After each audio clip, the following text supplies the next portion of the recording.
Realmente fiquei muito feliz pelo convite. A gente acabou criando um laço muito gostoso, muito legal. Para mim foi muito marcante o período que participamos juntos no ano passado. E depois daquilo, muitas coisas legais aconteceram para mim. Eu não sei se algumas pessoas que estiveram conosco naquela programação estavam em outros lugares, mas me surgiram muitos convites muito especiais após aquela participação com vocês. Inclusive, estou esperando só dar uma baixada na poeira aí para viajar. Eu recebi um convite para ir para Londres, para fazer palestras. E aí o pessoal falou que assistiu alguma palestra minha, eu não sei se foi aí com vocês, se foi em outro lugar, mas acabou que deu aí um boom, né, para que outras pessoas pudessem conhecer um pouquinho da forma como a gente aborda esse conteúdo, essa área. E realmente estou muito feliz. Muito obrigado. Quando a pandemia acabar, eu estarei à disposição para estar aí com vocês presencialmente. Eu preciso ir a São Paulo.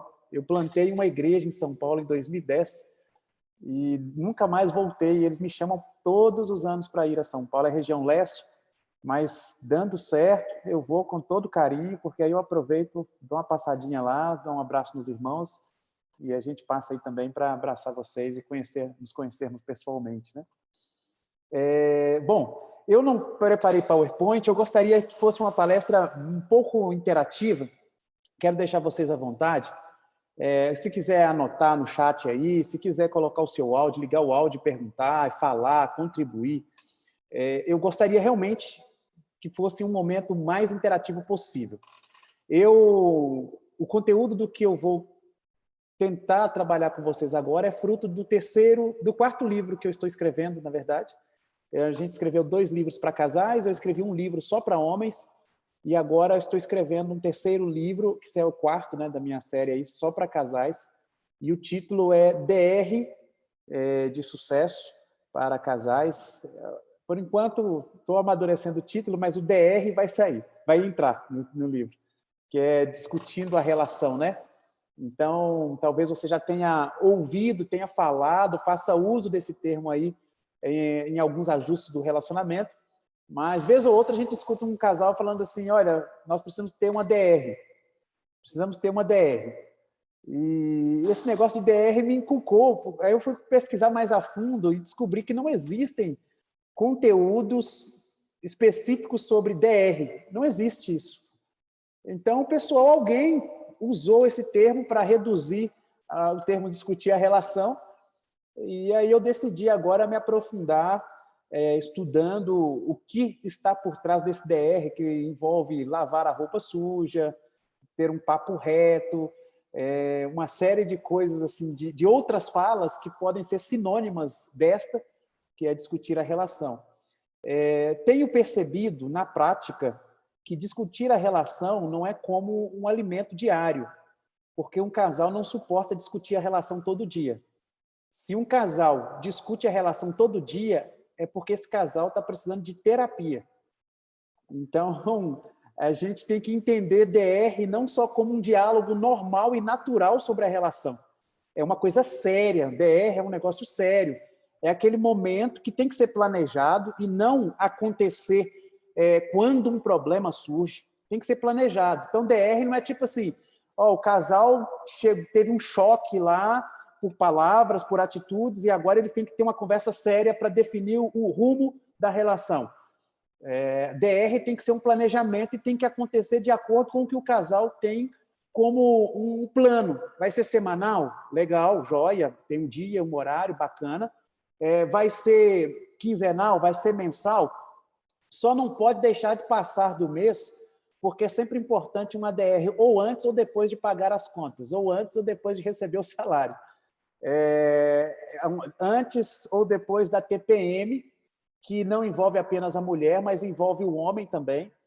Os homens têm alguns distúrbios hormonais quando vai chegando o final do mês, e principalmente quando o homem ele é o provedor financeiro, onde o recurso dele é maior do que o da mulher, ou onde ele é sozinho o provedor financeiro, chegando no final do mês, ele começa a ficar angustiado, quando ele é o administrador ali das finanças, ele começa a fechar as contas e perceber que o negócio vai ficar bem apertadinho, e aí ele fica numa crise de TPM, ele fica tão irritado quanto a mulher, porque a mulher já sabe lidar com isso desde a adolescência dela. O homem não sabe lidar com isso desde a adolescência. Alguns nem trabalhavam na adolescência, e quando trabalhavam, ele sozinho gastava o dinheiro do jeito que queria. Então, o dinheiro dele não tinha uma responsabilidade comunitária, era só com ele mesmo.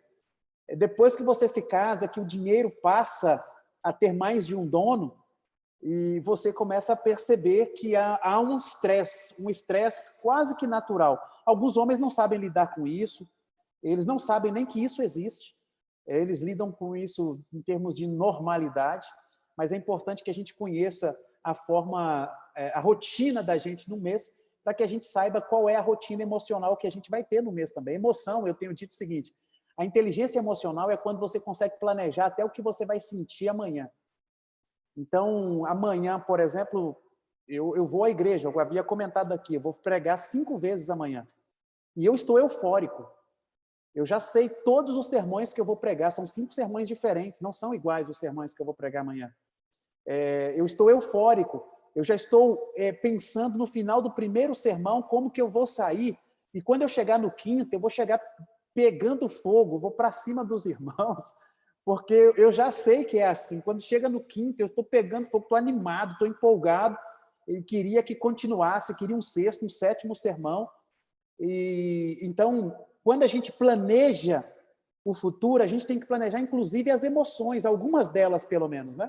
Por exemplo, a minha família saiu de férias agora, férias que nós planejamos.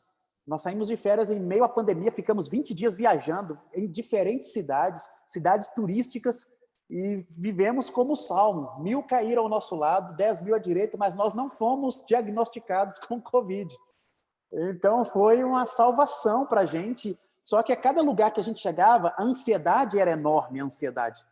Então, apesar do prazer em estar juntos durante esse período, a família da minha esposa estava junto, veio gente dos Estados Unidos, da Irlanda, nós ficamos 20 dias juntos, apesar da alegria do reencontro, nós tínhamos ansiedade, que não nos permitiu viver intensamente tudo que a gente podia viver. Então, é importante que a gente faça planejamentos, e nesses planejamentos a gente até planeja de quais ações a gente vai ter. Mas, enfim, discutir a relação, eu gostaria de deixar vocês bem à vontade, à medida que a gente for falando aqui, pode contribuir.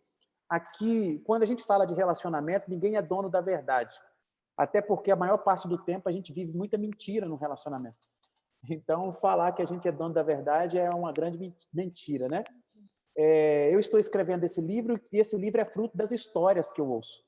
Durante a pandemia, eu fiz 180 lives para casais, e eu atendi 8.000 casais durante essa pandemia, com essas palestras e tal. Quando flexibilizou um pouco mais, no mês de novembro, eu passei a atender, em média, 4 a 5 casais por dia. Eu atendi muita gente presencialmente. No mês de novembro, eu atendi muita gente. Porque existe um ciclo na vida da gente e acompanha o casamento. E esse ciclo envolve o seguinte: quando a gente vai chegando em novembro, existe a grande expectativa pelo 13º. E aí a gente costuma dar uma reconsiderada nas finanças da gente. A gente tem a expectativa de pagar algumas contas, de acertar algumas dívidas, quitar algumas coisas, e aí a gente até consegue, chega o dinheiro, a gente consegue fazer isso, só que o pior do 13º é o Natal. E aí vem o Natal, obrigatoriamente, vem amigo oculto, e aí vem presente, aí vem o Ano Novo, é ceia disso, é ceia daquilo outro, e quando você chega em janeiro, você não tem mais dinheiro, e aí quem tem filhos em idade escolar vem, você tem que comprar material escolar, fazer matrícula, comprar uniforme, tem a van que você tem que comprar, tem que pagar a primeira mensalidade, tem o IPVA, aí tem o IPTU, vem aquela loucura de novo. Então, o que eu descobri nesses anos, 12 anos trabalhando com casais? Que o mês de novembro é o mês que os casais mais brigam. O mês de novembro é o mês que casais mais brigam, e eles brigam por dinheiro. Não, eles brigam por dinheiro, tem outros fatores, mas brigam por dinheiro. Só que ainda bem que o mês passa rápido e vem as festas de final de ano. Enquanto a gente está fazendo festa, a gente esquece os problemas. A gente esquece os problemas. Já viu quando você está brigado com a esposa ou com o esposo e tem gente em casa? E vocês se olham atravessados, mas fingem que nada está acontecendo? E as pessoas quase não percebem que vocês estão brigados, porque vocês têm aquela conversa fria, objetiva, mas vocês são tão agradáveis para as pessoas que elas acreditam que está tudo bem. É assim que a gente passa o período de Natal, Ano Novo, festa. Depois cai o período da realidade, esse período de janeiro e fevereiro, nós estamos tendo problemas muito sérios de casais porque não tem carnaval. Toda vez que a gente tem um ciclo de festas, esse ciclo de festas traz uma ilusão e os casais conseguem deixar a separação para depois do carnaval. Entendeu? Eles deixam a separação para depois do carnaval, porque se separarem antes, eles vão perder algumas coisas, vão perder as festas de família, vão perder os retiros espirituais, eles vão perder muita coisa se eles se separarem antes. Aí, quando acaba o carnaval, não tem mais festa. Não tem praticamente aquelas festas grandes, não tem mais. Aí é onde a gente tem encontrado os maiores índices de divórcio entre o mês de abril e o mês de agosto. Os maiores índices de divórcio, porque aí cai a real, as pessoas olham para a sua condição de amor e acabam tomando a decisão, já que não tem dinheiro, já que não tem, aparentemente não tem amor, não precisa continuar o casamento, e aí as pessoas tomam a decisão de se separar. Essa é uma infelicidade de pessoas que acabam não sabendo o que é o casamento, elas acabam não sabendo quem elas são, e aí elas não conseguem lidar com a realidade da vida, que envolve não só as finanças, mas envolve principalmente saber dialogar sobre a vida. E é sobre isso que a gente vai falar um pouquinho agora. É isso que uma discussão de relacionamento tem que trazer para a gente, em qualquer idade. Esta semana eu atendi 2 casais, e eu posso falar isso para vocês não conhecem, não vou citar nome nem nada, só vou citar a situação. Eu atendi 2 casais, eu não queria atendê-los, um deles me ligou, eu estava de férias, estava em outro estado, a pessoa me ligou desesperada e falou: pastor, você precisa me atender meu esposo, era uma mulher me ligando. E eu fiquei muito comovido, falei: olha, eu chego na próxima semana, eu converso com vocês. E eles vieram, o esposo é um professor universitário, são empresários, pessoas de uma classe social razoável, financeiramente falando, eles não precisam de nada, eles vivem uma vida muito bem, é um casal muito bonito, bem diferenciado. E quando eles chegaram a mim, eles começaram a relatar a história, e eu fiquei penalizado com o homem, que era vítima de aproximadamente 10 adultérios por parte da esposa. Estou falando de pessoas cristãs, estou falando de pessoas que frequentam a igreja adventista do 7º dia, e elas poderiam frequentar outra igreja. Então, aqui eu estou dizendo isso porque isso vai fazer parte da nossa conversa. São pessoas que frequentam a igreja e frequentam assiduamente a igreja. Menos mal é que estes adultérios dessa mulher não envolveram pessoas da igreja, mas foram no mínimo 10, em 12 anos de casados. O primeiro foi quando eles tinham 6 meses de casado, e desde então o homem vem perdoando, e ele decidiu perdoar mais uma vez, Durante a conversa que eu tive com eles, e nós já conversamos por 3 semanas, eu entendi que eles precisavam de um pouco mais de tempo para serem atendidos. Durante a conversa, eles descobriram muita coisa sobre eles que eles não sabiam. Então, toda vez que a gente está numa relação a 2, vamos pensar em casamento, a primeira coisa essencial é o autoconhecimento. E o autoconhecimento, gente, é a gente saber quem a gente é em termos do passado, para que a gente consiga se defender deste alguém que a gente é em termos do futuro. Porque quem a gente é em termos de passado, quando a gente faz uma visita ao nosso passado, à nossa infância, nós fizemos uma visita na infância daquela senhora, uma jovem senhora, 40 anos de idade. Nós fizemos uma visita e descobrimos, nesse primeiro diálogo que tivemos, que ela foi abusada por um tio dela quando ela era criança ainda. E aquilo assustou o marido não sabia daquilo. Agora imagina só, casados há 12 anos, e o marido não tinha noção nenhuma de que a esposa dele havia sido abusada enquanto criança. Não justificam os erros cometidos por ela, mas explicam alguns erros cometidos por ela.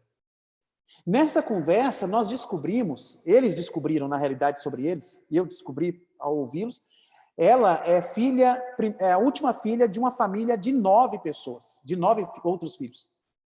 Então ela é a filha mais velha, mais nova, tem 8 irmãos. A irmã mais velha dela tem uma diferença de 40 anos para ela, praticamente. O que eu quero dizer é que, quando ela nasceu, os pais já estavam tão cansados que os pais já não tinham mais amor para dar, principalmente o pai dela. Eles já estavam tão esgotados de tanto ter filhos, que quando ela nasceu, ela não tinha amor para receber. E o grande problema dela, e nós detectamos, diagnosticamos isso naquele diálogo, que o grande problema dela, o vazio que ela tinha, é que ela buscava nos homens o preenchimento daquilo que ela não teve do pai dela. Eu estou falando de uma senhora de 40 anos, que estava em busca daquilo que ela não teve quando ela tinha 8, 9, 10 anos de idade, 12 anos de idade.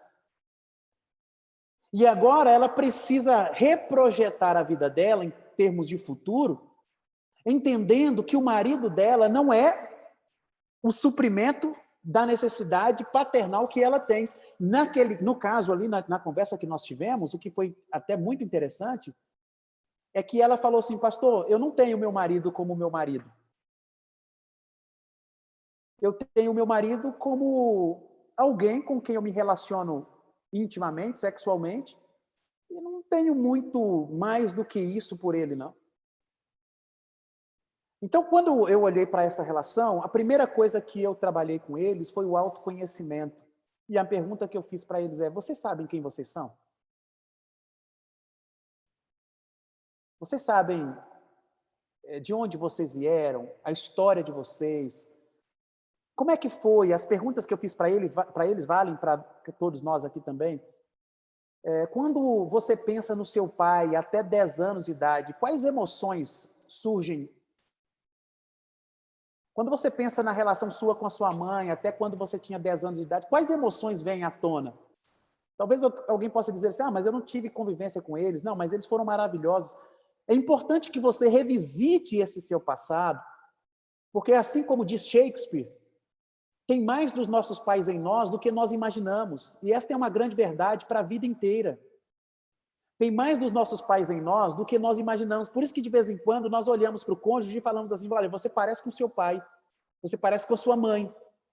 E, geralmente, isso não é elogio, não é um momento que a gente está feliz, realizado, que a gente faz essa afirmação, né? Geralmente, a gente está ali, irado, nervoso, triste, alguma coisa assim, e a gente faz essa afirmação. Então, a gente precisa se conhecer, porque se a gente não se conhecer, quando nós tivermos que dialogar sobre a relação como um todo, nós ou não saberemos falar, ou não falaremos bem, ou seremos agressivos. E aí a gente precisa saber o que a gente tem que falar, porque senão tem pessoas que vão deixar para falar tarde demais. Aí vem o segundo casal que eu comecei a atender essa semana. Na verdade, foi ontem que eles me procuraram.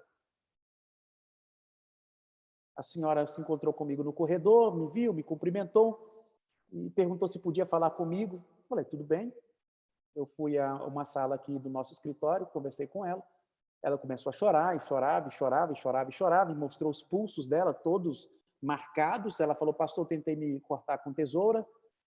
Falou que o corpo dela estava dolorido, cheio de marcas, porque ela descobriu uma traição por parte do marido, um líder religioso.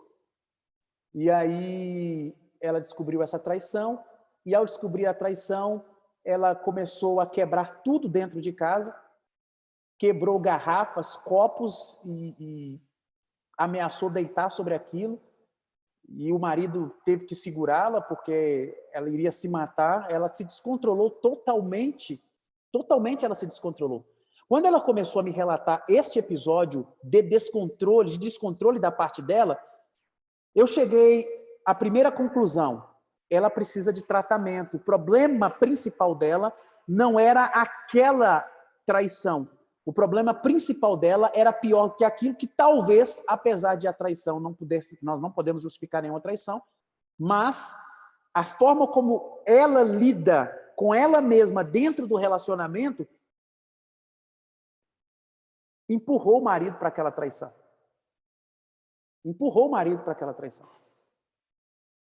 Primeiro porque o fato de o marido ser um líder religioso a fez ficar totalmente descansada quanto ao cuidado dele, quanto a apresentar-se a ele de forma carinhosa, quanto a ser tranquila no ajuste dos problemas deles. Então, ela se segurou tanto na ideia, meu marido é um homem de Deus, meu marido é um líder religioso, ele nunca, em hipótese alguma, meu marido vai me trair. Então, ela se assegurou tanto neste fato de o marido dela ser uma pessoa com compromissos religiosos, que ela baixou a guarda emocional, baixou a guarda de atenção física sobre o marido e deixou o marido sozinho. E nesta solidão surgiu uma pessoa que pediu um aconselhamento conjugal para o marido dela, e nesse aconselhamento houve um apaixonamento. Eu conversei com o marido dela, fiz uma ligação para ele à tarde, nós conversamos por um bom período, e nessa ligação ele me falou o seguinte: pastor, eu saí de casa ontem, não sei se eu volto, se eu voltar é pelos meus filhos, e aí vem, eu já fiz desse freio, já era um erro voltar pelos filhos, era não voltar, era não estar presente, era não estar com ela, era não estar ali por ele. E aí, conversando com ele, ele me relatou o que eu havia percebido. Ele falou assim: pastor, desde que quando nos casamos, ela é autoritária, dominadora. Eu sou uma pessoa mais introspectiva e eu sofro muito. Eu tenho vontade de falar para ela e jogar na cara dela tudo que eu penso, tudo que eu sinto, mas eu não tenho coragem, porque quando eu vou tentar, ela é tão persuasiva, que ela desvia a conversa e não me deixa falar. Ela começou num emprego novo e nesse emprego ela ganha 10 vezes mais do que eu, e agora ela começou a jogar na minha cara que ela ganha mais do que eu, e eu tenho que suportar que ela tenha primazia em algumas falas e algumas decisões na família. Quando ele me relatou isso, eu comecei a entender o seguinte: a traição que esse homem iniciou através de uma conversa de WhatsApp era um grito de socorro de alguém que queria falar. Como esse homem não conseguiu falar e discutir a relação dele com a esposa dele, o que foi que ele começou a falar para esta outra mulher? Tudo aquilo que ele precisava ter falado para a esposa dele. Tudo. E ele me falou: pastor, nós não tivemos relação sexual, eu não tive relação física com esta mulher, eu apenas falei para ela o que eu também estava sofrendo no casamento, e à medida que eu falei para ela, eu me senti entendido, me senti ouvido, e aí eu percebi que eu precisava passar mais tempo com essa mulher, porque esta mulher estava me ouvindo, essa mulher estava me entendendo. A esposa dele descobriu a conversa pelo WhatsApp, ligou para o esposo da mulher, ligou para os parentes dela, a esposa dele contou para todo mundo. Ela fez uma bagunça naquilo que estava ainda sob controle. Bom, o que eu quero dizer com isso para a nossa conversa aqui é que, primeiro, a falta de autoconhecimento nos leva ao descontrole, que pode ser a agressividade, a passividade. Tem pessoas que, descontroladas, elas se tornam passivas, omissas. Tem pessoas que, descontroladas, agridem, verbal, às vezes até fisicamente. Mas o descontrole vem da falta de conhecimento pessoal, ao ponto de você não conseguir administrar o que fará nos episódios mais difíceis da vida pelos quais você vai passar, inclusive envolvendo o casamento. Então, a primeira questão, se você quiser aprender o sucesso da discussão, da relação, você precisa saber quem você é. E saber quem você é fazer uma visita na sua infância, na sua adolescência, é enfrentar os seus traumas, é conhecer os seus traumas, é permitir que as suas dores sejam conhecidas por seu cônjuge. Tem pessoas casadas com desconhecidos. E alguns chegam para mim e falam assim, pastor, eu vou me separar por incompatibilidade de gênios. Mas é óbvio que vocês são incompatíveis, porque vocês não se conhecem. E quando vocês passaram a se conhecer, tornou-se tão sofrível aquele conhecimento, que agora vocês não estão se separando porque vocês são incompatíveis. As pessoas estão se separando porque elas são medrosas, porque elas são, mais do que o medo, elas são pessoas assim que estão fugindo. Elas estão fugindo delas mesmas. O problema não é o outro, o problema é ela. Porque quando ela se viu no espelho da vida e ela percebeu quem ela é, agora ela está fugindo dela mesma, porque ela foi confrontada. Então, quando a gente passa a construir a nossa história, a gente conta a nossa história. Gente, a melhor forma de você construir uma boa relação conjugal é você permitir que a sua história, a sua biografia seja conhecida pela pessoa com quem você está casado. Permita-se ser conhecido. Sócrates, o filósofo, dizia, conheça-te a ti mesmo. Permita-se ser conhecido, permita-se se conhecer. Vai atrás da sua história. Vai procurar mais sobre o seu pai, mais sobre a sua mãe. À medida que você vai procurar estes que você vive a expressão de caráter deles, vive a expressão. A Bíblia diz, gente, olha, a iniquidade dos pais acompanha os filhos até a terceira e quarta geração. Tem muita desgraça que a gente vive no casamento, que é por causa de uma desgraça lá atrás, de um tataravô. E a gente, quando a gente se dá conta disso, a gente quebra essa maldição. E é exatamente isso que acontece quando você se conhece melhor, quando você conhece a sua história, a sua árvore genealógica. Um dia eu vou fazer a árvore genealógica minha, e a minha árvore genealógica, ela não tem mais do que 30 anos. Porque o meu pai não teve pai. O pai da minha mãe, que eu conheci, não era pai da minha mãe. E aí eu não consigo construir uma árvore genealógica minha. Eu não sei de onde eu vim do ponto de vista de história. Eu só consigo considerar do ponto de vista racial, aí tudo bem, mas do ponto de vista de história, eu não sei de onde eu vim. E o próprio fato de não saber de onde eu vim, já é conhecer muito sobre mim. Já é saber muito sobre mim. Então, quando eu converso com a minha esposa sobre este meu desconhecimento, deste meu passado, eu já falo para minha esposa que ela não tem o direito de me comparar com meu pai. Ela não tem o direito de chegar para mim e falar assim, você se parece com seu pai. Por que ela não tem esse direito? Porque ela não viveu essa história desconhecida, que em alguns momentos trouxe pavor a mim, trouxe traumas a mim. Como a minha esposa não viveu esse passado, ela não pode julgá-lo, ela só pode ouvi-lo. É por isso que quando eu dou a ela o direito, e ela tem o direito de ouvir o meu passado, a minha história, as minhas emoções, as minhas memórias, quando a minha esposa ouve, quando eu ouço as memórias dela, quando eu conheço a biografia da minha esposa, nós temos a oportunidade de construir a nossa biografia. Aí nós começamos a construir a nossa história. O problema é que nós resolvemos problemas, às vezes até dialogando, mas não se conhecendo. Porque se a gente se conhece, alguns problemas são eliminados no cotidiano da nossa relação conjugal. Eu tenho uma frase aqui que eu gostaria de citar para vocês. É a seguinte, espero que vocês entendam. Nós precisamos mais do que versos bíblicos para sustentar um casamento. A gente precisa mais do que Bíblia para sustentar um casamento. E isso envolve discussão de relação. O que eu quero dizer com isto é que pessoas profundamente conhecedoras da Bíblia já se assentaram à minha frente, ao lado da esposa, para dizer que são viciados em pornografia. Homens pregadores, cantores.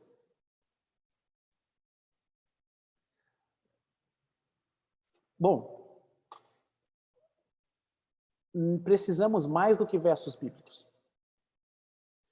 E quando eu diria mais do que versos bíblicos, eu estou dizendo que por trás dos versos da Bíblia existem princípios que regem o sucesso para um relacionamento.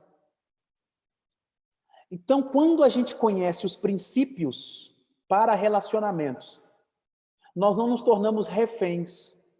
Vou dar um exemplo. A Bíblia diz assim: mulheres, sejam submissas aos vossos maridos, ao vosso marido, como ao Senhor. Alguns pegam esse verso e dizem assim: a mulher tem que ser submissa ao marido. Mas não é isso que esse verso quer dizer. Não é isso que esse verso está falando. O verso está dizendo que a mulher, ela é submissa a Deus. E como é a relação da mulher com Deus, ela então estabelece uma relação com o marido. Então, o princípio do verso é o relacionamento da mulher com Deus. E eu tenho lido as pesquisas que têm me afirmado que o que sustenta um casamento não é frequentar a mesma igreja. Você ser membro da mesma igreja que o esposo ou a esposa não faz muita diferença. O que faz a diferença é a sua intimidade com Deus, a sua comunhão com Deus. Se você conhece intimamente os princípios divinos que regem a vontade de Deus para os relacionamentos humanos que você mantém, todo relacionamento que você mantiver será pautado pelo princípio bíblico. Então, se você mantém uma relação, mulher, estou falando na mulher, essa relação de princípio com Deus, de respeito a Deus, como consequência, você vai manter essa relação com seu esposo. Nenhuma mulher tem por vontade própria a iniciativa de trair Deus, de trair Jesus. Elas não traem Jesus. É por isso que essa mulher íntima com Deus, ela não vai trair o marido. Agora, quando a gente desconhece os princípios, a gente age regrado pelos versos. E há muitas pessoas sofrendo abusos espirituais, abusos teológicos. E aí, dentro desses abusos espirituais, abusos religiosos, algumas pessoas, elas não conseguem discutir a relação, porque se tornou uma relação abusiva, e dentro desses abusos, existe um tipo de abuso que é assim: você não pode separar de mim, porque casamento é um só. Se você separar de mim, você está desobedecendo a Deus.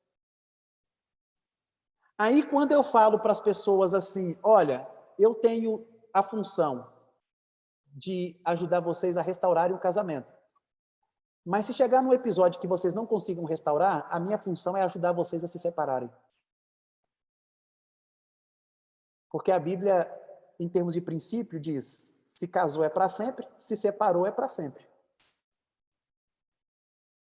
Agora, ninguém quer ficar separado para sempre, né? Ninguém quer ficar sozinho para sempre. Ninguém quer ficar. Aí encontram-se os episódios de um segundo casamento. Um segundo casamento. Nós não vamos entrar nesse episódio aqui hoje. Eu só quero dizer, com isso tudo, é que quando a gente conhece os princípios por trás de relacionamentos, o nosso casamento, ele se torna não uma obrigação social. Você não está casado porque a família pensa que você tem que estar. Os amigos pensam, a igreja pensa. Não, você está casado porque você pensa, e porque você pensa estar casado é importante para você. Quando a gente vai trabalhando essa questão da discussão da relação, nós envolvemos com um relacionamento que nos permite sentir ele, sentir o relacionamento e não apenas repetir. E a discussão da relação, como eu havia dito para vocês, ela precisa passar por um momento em que você anota tudo, anota tudo. As mulheres têm maior facilidade porque elas têm uma memória com maior precisão. Nós, homens, geralmente esquecemos tudo. E eu tenho feito um exercício que a minha esposa não está conseguindo me pegar mais. Ela não está conseguindo. Eu estou anotando tudo. Eu anoto tudo. E quando ela vem e me fala assim: você se lembra a semana passada que você fez isso, isso e isso? Aí eu pego as minhas anotações e mostro aqui para ela. Fala assim: olha, naquele dia, naquele horário, você falou isso, isso e isso, e eu falei isso, isso e isso. O que eu estou fazendo?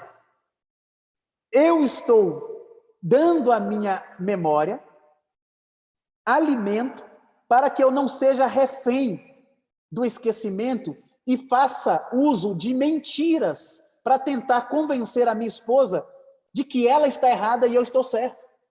E boa parte do relacionamento, muitos de nós, por não nos lembrarmos, nós fazemos uso de mecanismos de defesa, muitas vezes imorais, mentirosos, enganosos, e às vezes, dependendo de quem tem maior capacidade de persuasão, a gente consegue convencer o outro de que o outro está errado, mas o outro se convence com base de uma mentira, e aí a pessoa sabe que a outra está errada, mas ela aceita que ela está errada. É por isso que a gente precisa anotar tudo para que a relação seja não só repetida, mas ela seja vivida, sentida. E aí nós precisamos, dentro de uma relação, nos permitir chorar. Vocês se lembram a última vez que ou o marido ou a mulher chorou? Vocês se lembram? Qual foi a última vez? Que vocês choraram pela relação, pelo relacionamento.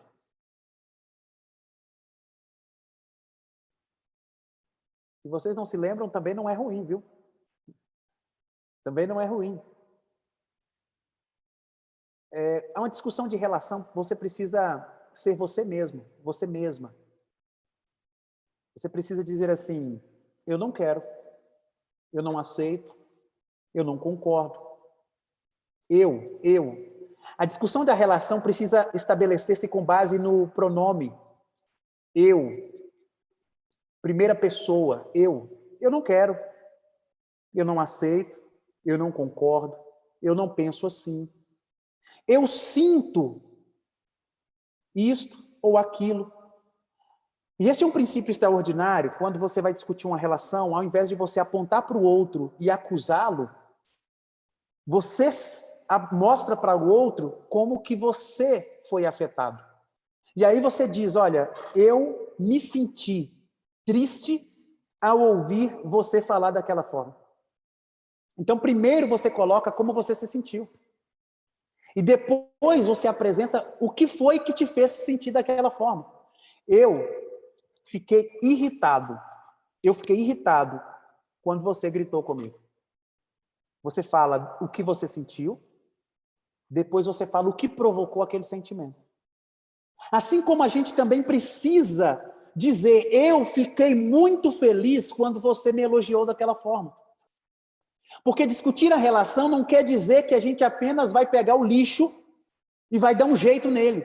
Discutir a relação é a gente repetir aquilo que está bom, que está legal, é o reforço positivo, para que a gente repita mais aqueles episódios. Semana passada, a minha esposa, nós tiramos esse momento para discutirmos a relação, e era noitinha e eu perguntei para ela, o que você pensa que eu preciso melhorar para te satisfazer mais no nosso relacionamento conjugal, no nosso casamento? Gente, que pergunta difícil. Que pergunta perigosa. Porque é uma exposição quando você deixa a outra pessoa, falar o que ela quiser sobre você, não sendo um momento de raiva, não sendo um momento de ira, um momento de tranquilidade, é muito arriscado, é muito perigoso. E aí eu respirei aliviado quando ela falou assim, olha, nesta última semana eu só tenho elogios. Nossa, pense num camarada que se sabe, olha, eu pulei no pescoço dela, aí já começou tudo. Alegria total. E ela me perguntou, e eu? O que você pensa que eu preciso melhorar? Olha que coisa bacana, se eu não tivesse dado a ela o direito, a oportunidade de falar sobre mim, ela não teria naquele momento me dado o direito também de falar sobre ela. E nós pudemos, naquele momento, fazer uma revisão, principalmente daquela última semana, e concluir que nós vivemos uma semana extraordinária, fantástica, maravilhosa. E esta semana que está se findando, nós vamos fazer de novo, ou hoje ou amanhã, nós vamos fazer de novo essa revisão, porque a gente quer sentir o que está acontecendo com a gente, e não apenas viver o que está acontecendo. A gente quer sentir isso que está acontecendo. E diante de uma DR, de uma relação, a gente precisa perceber que só existe discussão da relação onde existe afetividade, onde existe amor, onde existe carinho.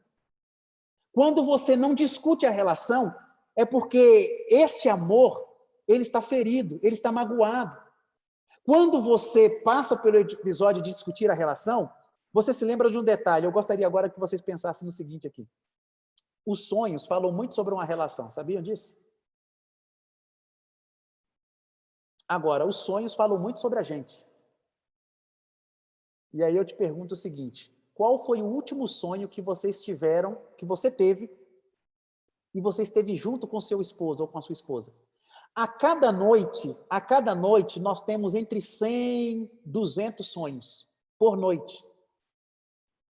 Você sabia disso? Que nós sonhamos entre 100 e 200 sonhos a cada noite? Só que a gente só se lembra do último. Geralmente a gente só se lembra do último. O episódio de sonhar faz parte, é como se a mente estivesse sendo purificada, lavada. Mas a gente se lembra do último. E você se lembra do último sonho que você sonhou e você estava com a sua esposa, com o seu esposo? No último sonho em que você estava fazendo sexo com alguém, esse alguém era o seu esposo ou a sua esposa?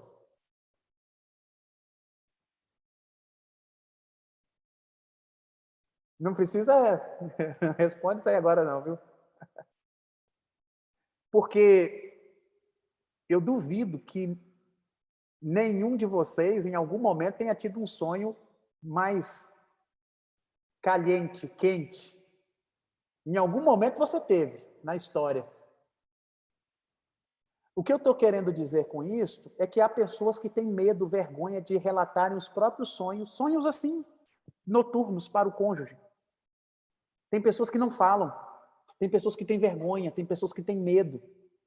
E quando a gente está falando de discutir a nossa relação, a gente precisa descobrir quais são as expectativas que nós temos em relação ao casamento, em toda a instância do casamento, seja o sexo, seja o tempo que estamos passando juntos, sejam as palavras que ouvimos ou falamos, sejam a educação dos filhos, seja o orçamento familiar, seja a questão da religião.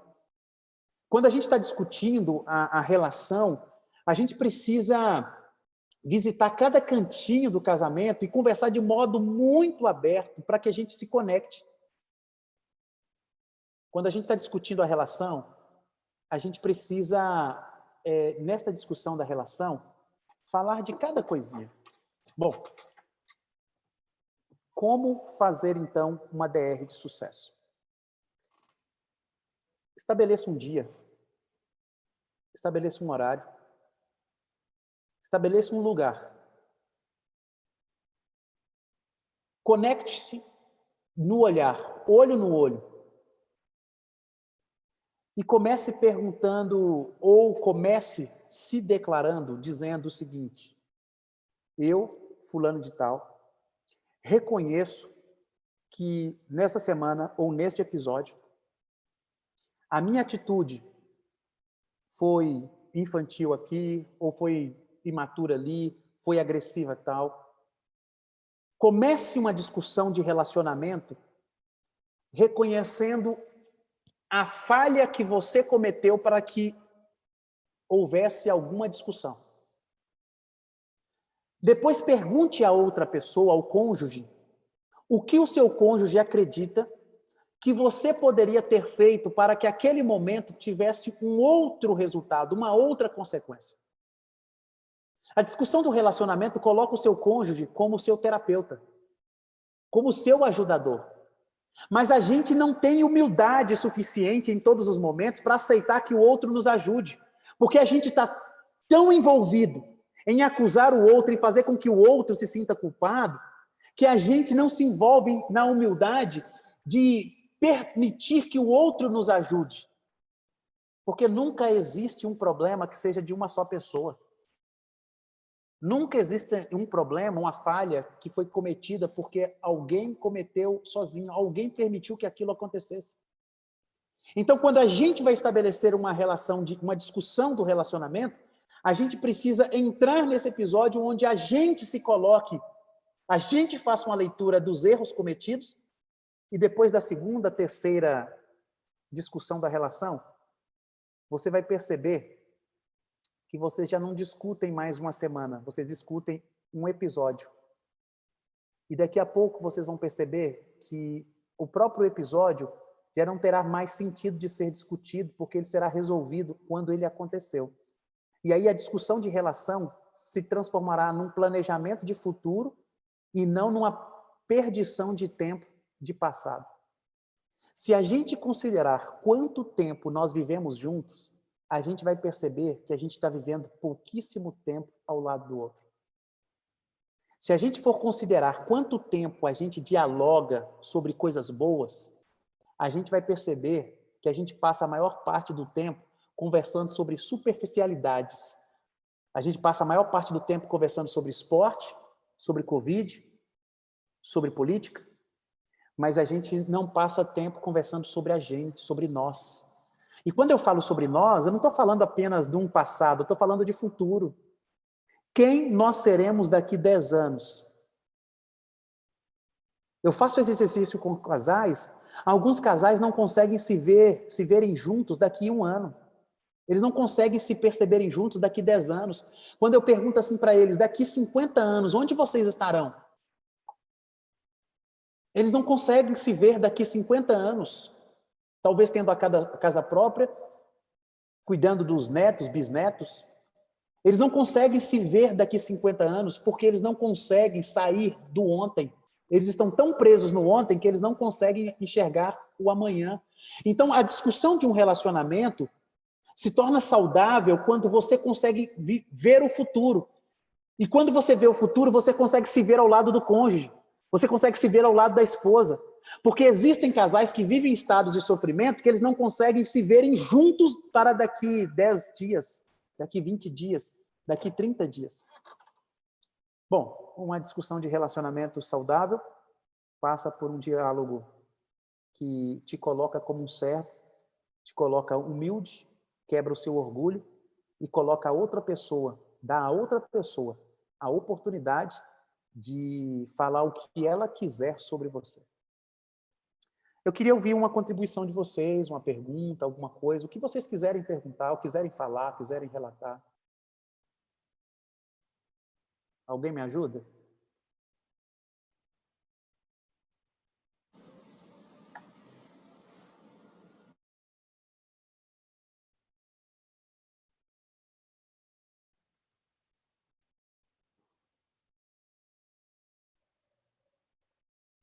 Alguém aí?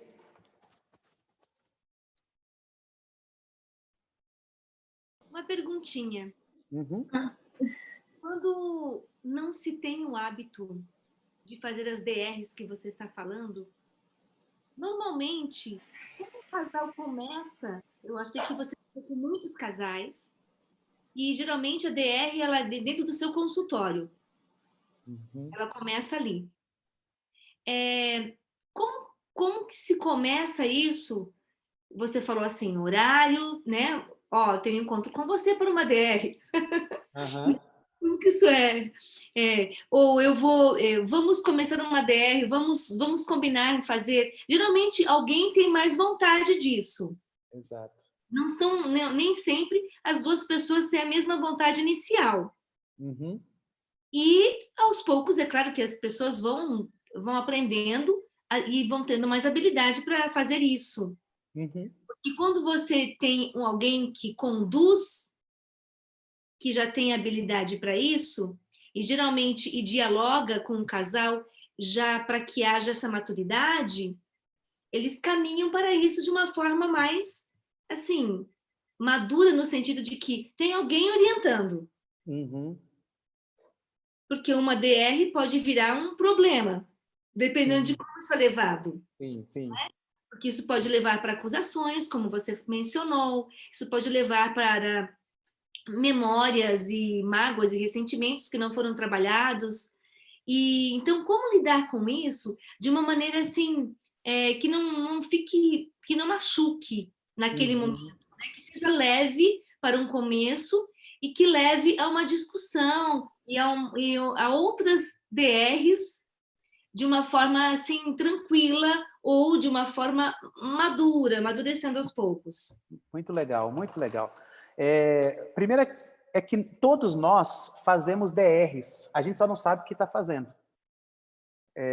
E quando o pessoal chega para mim, eu, na realidade, só os ajudo a construir a DR para ser satisfatória, saudável, gostosa para ambos. Porque a própria palavra discussão, ela tem uma conotação muito negativa, né, na nossa cultura, principalmente, né? Então, quando a gente fala discussão, já vem à nossa mente uma coisa negativa, agressão, palavras duras, questões físicas e tal. Então já vem à nossa mente essa questão negativa. E todo casal já faz isso. Agora, a questão é, como ter uma discussão de sucesso? Porque casais que não discutem estão doentes. De vez em quando alguém chega para mim e fala assim, pastor, nós estamos casados há 15 anos, nós nunca discutimos. Bom, primeiro eles estão equivocados quanto ao que é discussão. Em hipótese alguma, existe um casal que nunca discutiu. Mesmo que tenha sido uma questão de um horário, de uma roupa, de um alimento, alguma coisa assim, eles tiveram que discutir. Discutir envolve a tomada de decisão.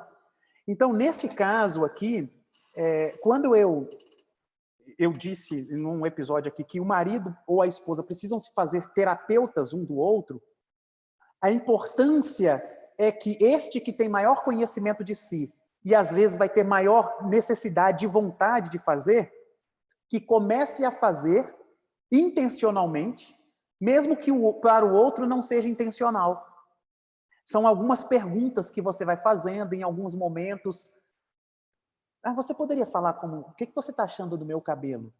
É uma pergunta que você intencionalmente faz. O que você acha quando eu faço assim? O que você acha quando eu discuto dessa forma? Você acha que eu poderia fazer diferente?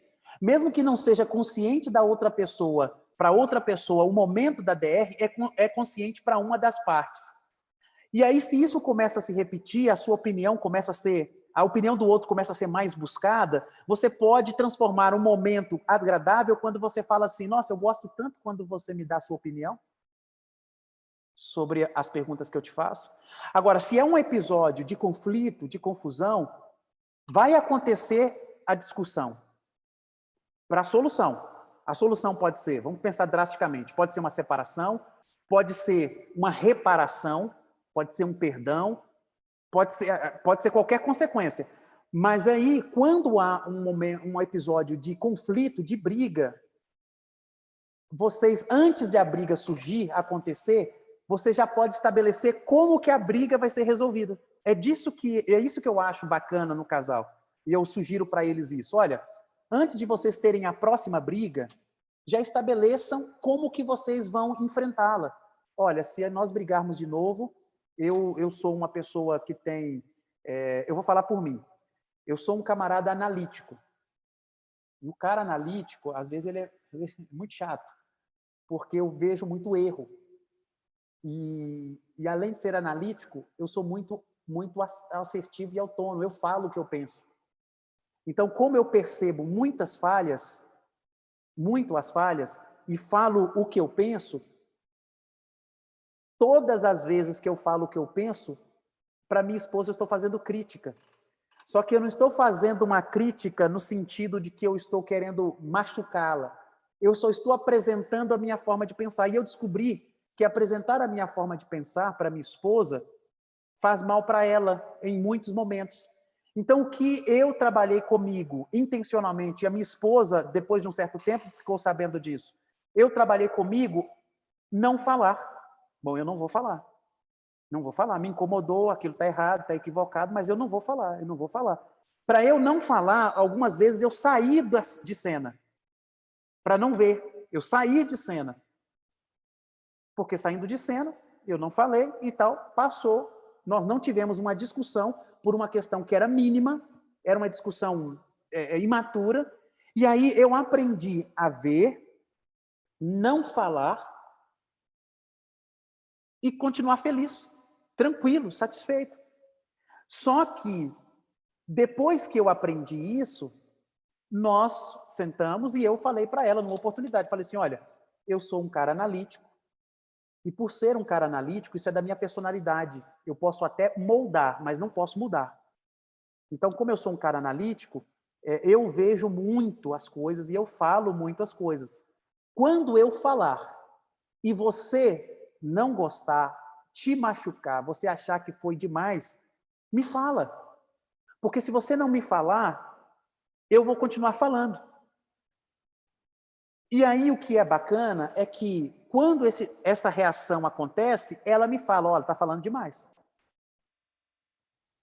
Aí eu já não sinto que ela está me mandando calar a boca. Eu sinto que está incomodando a minha esposa. Aí é hora de eu pensar a forma como falar para não incomodá-la, para não machucá-la. Este é um episódio, uma forma. E nós criamos um hábito de evitar problemas. Nós passamos a agenda do dia seguinte. Todos os dias nós sabemos exatamente o que vai acontecer no dia seguinte.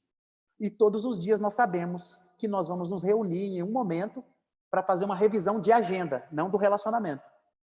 Semanalmente, nós separamos um espaço de tempo para a gente fazer essa pergunta. O que eu fiz que te magoou esta semana? Ou o que eu não fiz que te magoou esta semana? E aí a gente faz essa revisão e nós entramos para uma nova semana, evitando cometer os equívocos da semana anterior. Então, isso é o que a gente faz. O que a gente faz é o que a gente ensina para os casais fazerem. E aí, o que eu ensino para os casais fazerem? Eu dou para eles estes mesmos exercícios que eu sugeri aqui, eles vão e na semana seguinte eles voltam e eu pergunto para eles, e aí, como foi? O que é legal é que eles voltam leves. E aí eu percebo no olhar deles que eles estão muito leves.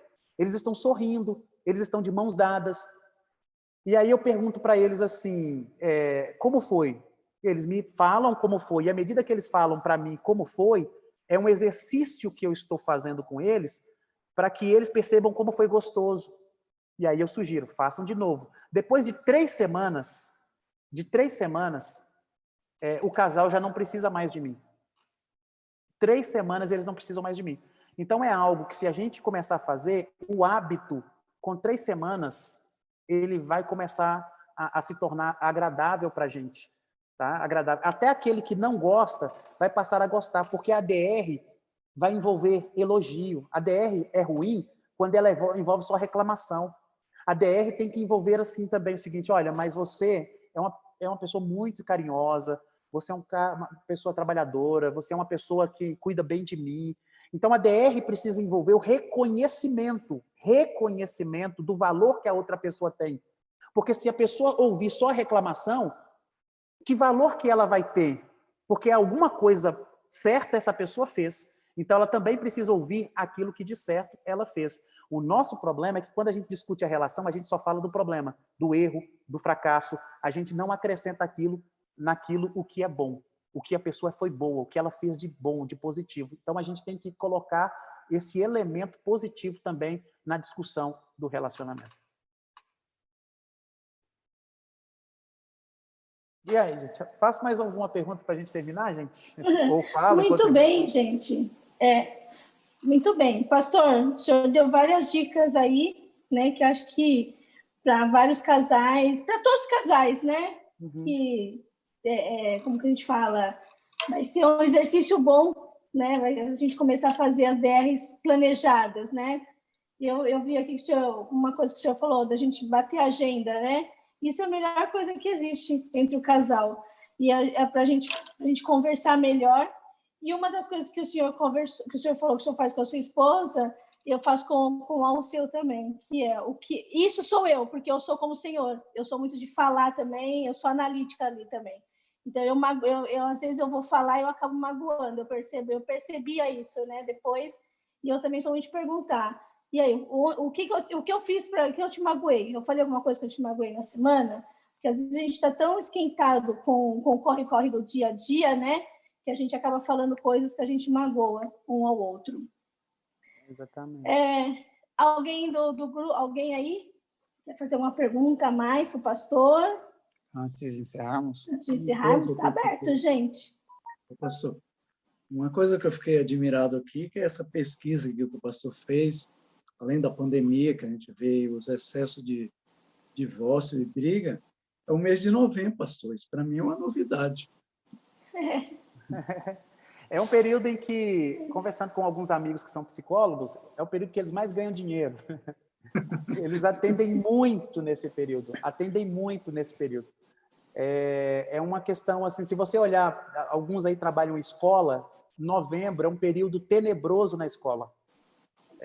Então, é um período de fechamento de muita coisa na vida da gente. A vida da gente é feita de ciclos. São vários ciclos, né? O ciclo da alfabetização, depois tem um ciclo da juventude, e o ano são ciclos também, né?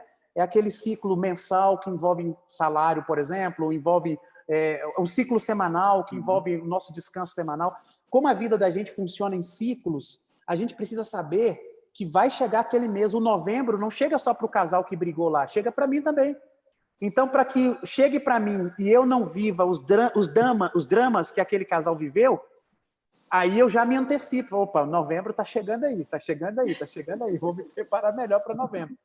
Então, essa antecipação é importante. Até eu tenho dito para os casais, queria até sugerir isso para vocês, tenham um planejamento para curto, médio e longo prazo.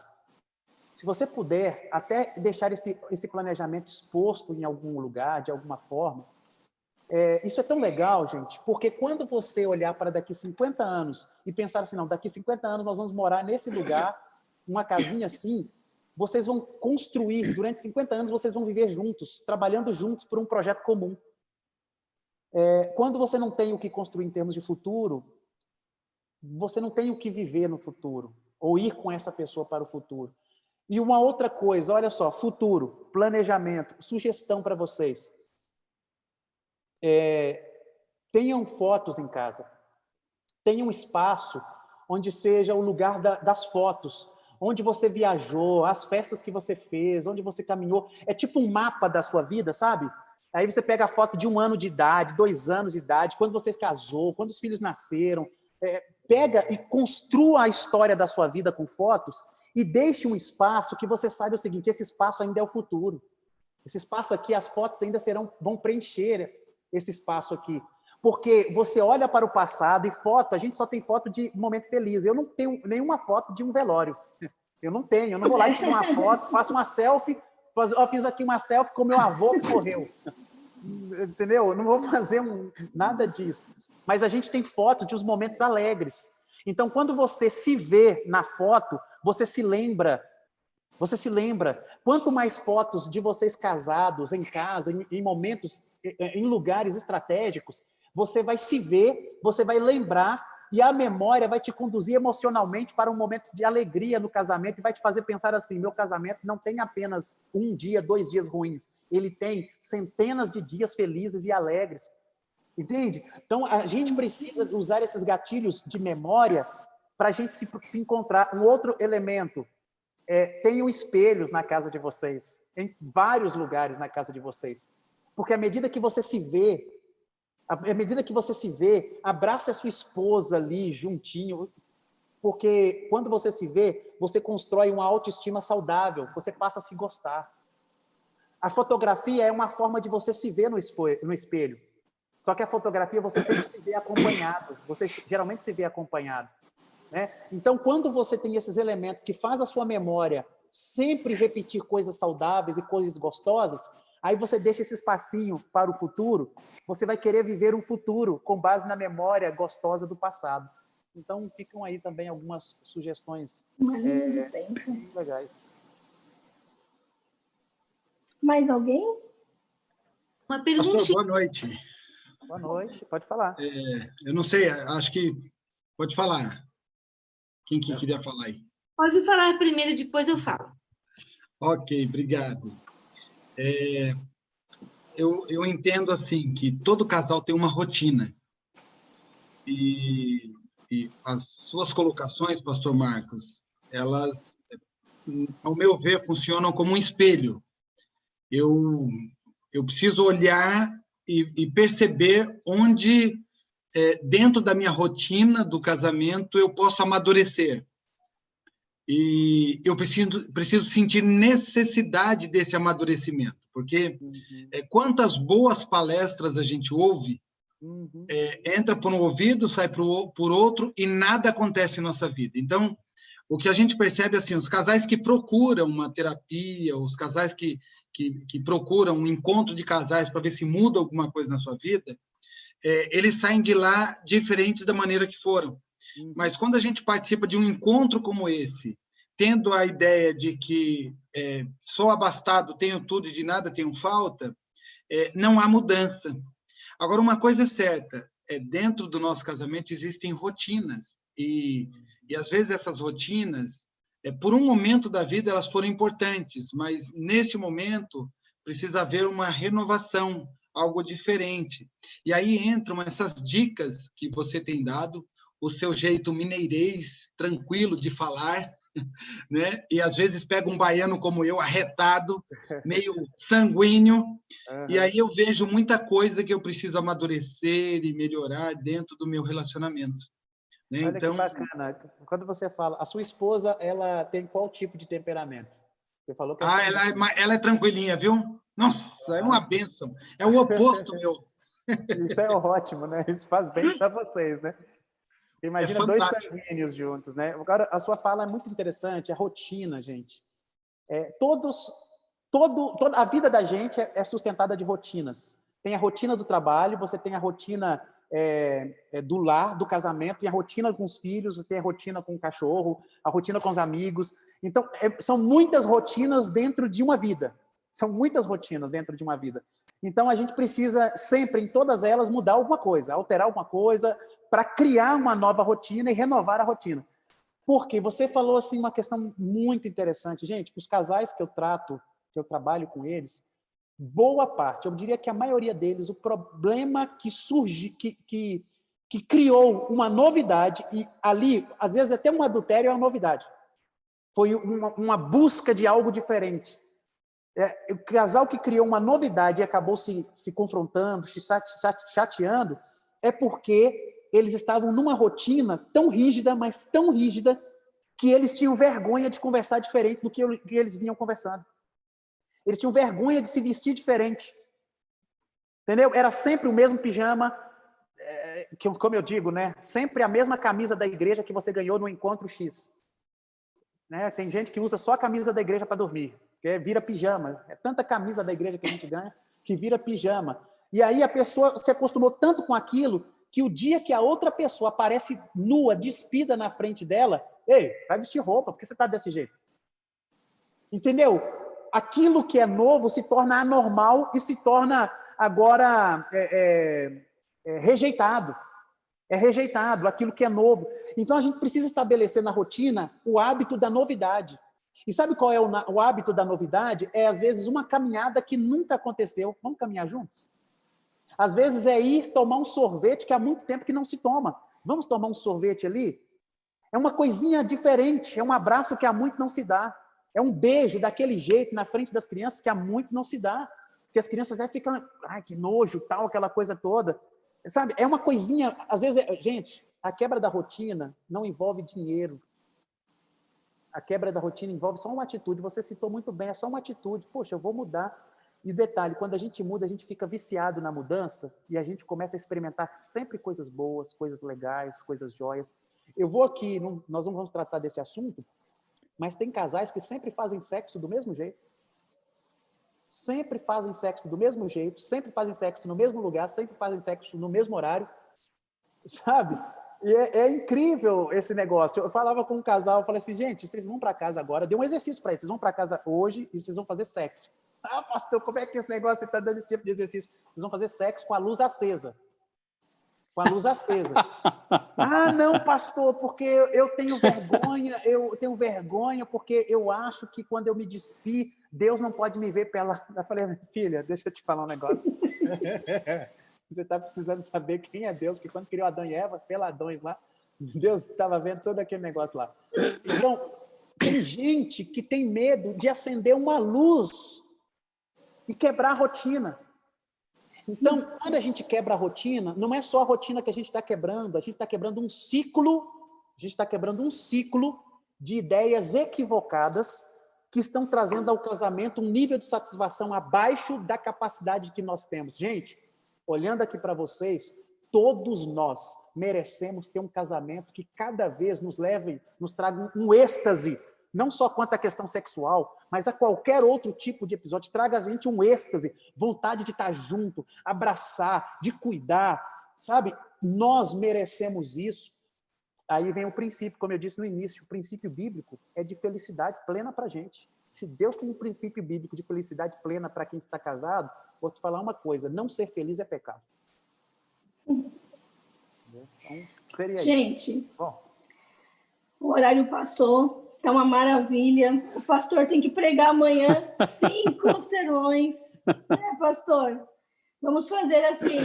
Pastor, vou convidar o senhor mais uma vez, quando o senhor tiver agenda aí, para o senhor vir fazer a DR2 conosco, para a gente continuar, porque está muito boa. Está muito boa. A gente só ficaria...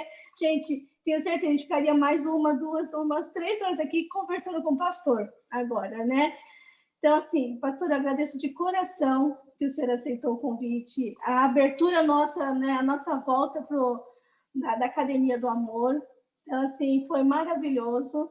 E vou fazer mesmo, o convite vai estar de pé, pastor. Ainda vou fazer o convite, vou ficar com a sua agenda aí para a gente ver que dia que vai ter para a gente fazer mais uma. Deixa eu só finalizar com 2 coisas. Primeiro, eu não sei se o Fernando, a equipe, se vocês chegaram a adquirir o livro, o meu livro, naquela época, Fernando, eu não sei se vocês adquiriram. Fernando, a gente... Pastor, nós entramos em contato com o pessoal dos Céus, né? Aí, inclusive a questão das camisetas também. Então, o que aconteceu? A gente marcava e aí não tinha a disponibilidade. E como a gente queria mandar um SEDEX único só, né? Então, não batia. E aí, quando a gente... E agora, tem, mas aí o que faltava? Aí faltavam outros números. Então, não foi possível a gente fazer essa encomenda mais efetiva. Mas a gente pode aceitar então, vamos fazer o seguinte, é só uma sugestão aqui, não sei se vocês vão querer. Eu estou vendo que nós temos aqui 19 casais, ou 19... Eu tenho 20 livros para dar de presente para vocês. Opa, eu só não vou pagar o frete. Mas se você quiser fazer contato comigo na segunda-feira, eu mando para vocês esses livros. Eu não estou lembrando de alguém aqui que vai para São Paulo, senão eu enviaria. Mas eu mando para vocês esses livros, tá bom? Eu acredito que à medida que vocês pegarem o livro, vão ter um contato com o livro, vocês vão perceber que ele vai fazer muito bem a proposta que vocês têm aí na academia. Aí é só você fazer contato comigo, Fernando, que eu envio para vocês na segunda-feira esse material, tá bom? Tá, perfeito. Qualquer coisa, eu vou sábado aí em Belo Horizonte, almoço na casa do senhor e pego os livros. Aí sim, hein? Aí sim, hein? Ai, esse Fernando. Eu já vou marcar aqui para no WhatsApp eu pregar menos vezes para a gente se encontrar aqui. E não precisa ser 5 sermão, não, pastor. Um sermãozinho para mim já está tranquilo. Mas aí eu coloco à disposição de vocês. E aí, Mariana, uma próxima participação, eu acredito que em 2 meses eu consigo terminar a escrita do livro. Eu já tenho muita coisa pesquisada, muita coisa já preparada. Aí daqui uns 2 meses, se vocês quiserem me convidar de novo, eu estarei bem à disposição. Sábado que vem, o que você acha? Não. 2 meses. A gente faz junto aí na sua casa, eu e você na sua casa. 2 meses, deixa o pastor escrever e terminar esse livro tranquilo. Pastor, muito obrigada mesmo, mas muito obrigada, tá? Tenho certeza que foi assim, enriquecedor para o nosso grupo, tá? E daqui 2 meses, vou estar anotadinho aqui já, eu vou estar ligando para o senhor e pergunto, pastor, terminou o livro? Vamos marcar então para a gente fazer a nossa palestra novamente. Muito obrigada. Hamilton, você ora para a gente encerrar? Então, por favor. Fechemos os olhos, então. Senhor Deus, muito obrigado pelos momentos especiais que passamos aqui, meditando sobre relacionamento. O Senhor tem usado muito o pastor Marcos nesta área tão importante para a igreja, para o mundo, para o planeta Terra, que tem a ver com casais. Nós sabemos que, desde lá o Éden, o inimigo tem procurado separar os casais, tem procurado fazer, através deste fato, a humanidade sofrer, mas o Senhor suscita homens como o pastor Marcos e como todos nós aqui dessa classe, que tem como objetivo restaurar os lares, blindar os lares com o teu amor, com o teu cuidado, com as orientações que vêm dos altos céus. Amém. E aqui estamos, Senhor, como servos do Senhor, dizendo a Ti nesse momento, eis-me aqui, envia-me a mim. Amém. Envia cada um de nós, Senhor, como obreiros, nessas casas desses nossos irmãos que tanto necessitam de uma palavra de carinho, de uma palavra de orientação, para que os casamentos deles, os relacionamentos, as famílias possam estar mais unidas e mais felizes. Amém. Que os materiais que o pastor Marcos tem produzido possa adentrar as casas desse povo, desse teu povo, fazendo a diferença ali, nos ajudando a sermos cada dia mais felizes e mais próximos do Senhor. Dá-nos um sábado, Senhor, muito feliz na Tua companhia, como estamos tendo neste momento, mas que ao longo desse sábado possamos em cada segundo ouvir a Tua voz e fazer a Tua vontade. Dá-nos uma boa noite de descanso, restaura as nossas energias para que possamos ter muita vitalidade amanhã para continuarmos a adoração ao Senhor. Amém. Use o pastor Marcos nesses sermões que ele precisa pregar, que possa alcançar os corações que o Senhor tem como propósito. Em nome de Jesus. Amém. Amém. Amém. Boa noite. Obrigado, gente. Boa noite. Obrigada, Viu? pastor. Boa Boa noite. noite. Valeu. Tchau, gente. Pastor, muito obrigado. Talvez o senhor não entenda o que eu vou falar agora, mas o pessoal da academia vai entender. Hoje o que o senhor falou foi um senhor alongamento. Um senhor alongamento. E os exercícios é colocar em prática o que o senhor mostrou hoje para a gente. Então, nós tivemos gente, um excelente alongamento, hein? E eu vou mandar para o senhor o vídeo o exercício dele, mesmo vai ser colocar em prática. Tá bom? Dever de casa. Um abraço. Valeu, um abraço. Um abraço, gente. Tchau. Tchau.